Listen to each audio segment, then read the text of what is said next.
If you've been into VR gaming for a while now, you've probably played or at least heard of a game called Arizona Sunshine, a VR zombie survival shooter that can be played by yourself or with friends. Developed by Vertigo Games, Arizona Sunshine was a huge success at its time of release, featuring large environments with massive zombie hordes, a decently wide selection of weapons to find and use, and topped it off with charismatic voice acting for the protagonist you played as. But times have changed. While being convenient and effective at its time of release, many mechanics of the game in today's standard of VR seem rather primitive and archaic. Reloading your guns was done just by bringing them down to your waist, and the enemy variety of the game basically boiled down to, this zombie will run towards you instead of walking. This zombie has a helmet on, so you have to shoot them in the head twice instead of once. Many VR shooters have come out since then with more immersive and advanced mechanics, pushing VR further as an immersive method of playing games. So how does Vertigo adapt to the evolving VR landscape?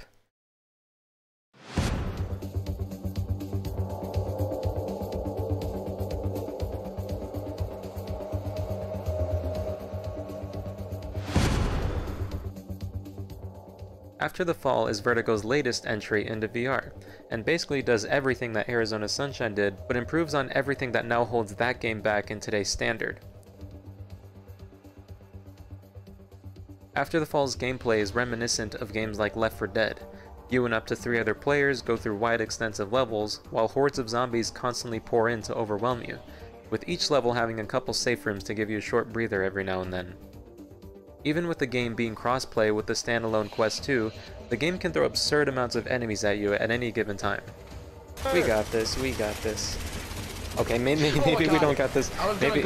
Like all the getting killed. Oh fuck! No, I didn't. Sorry. Oh my god! I can't see. I can't see. I can't see. I can't move. I just died from the explosion. The enemies can vary from the normal zombies, which can have ice armor on them depending on the difficulty, and the special zombies like the brutes, eaters, and juggernauts.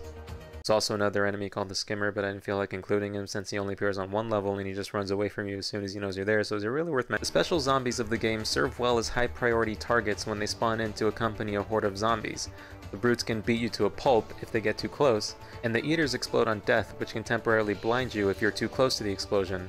And the Juggernaut, being a slower moving enemy, still poses a big threat when accompanied by groups of zombies, as he requires a lot of firepower to take down and can kill you in one hit.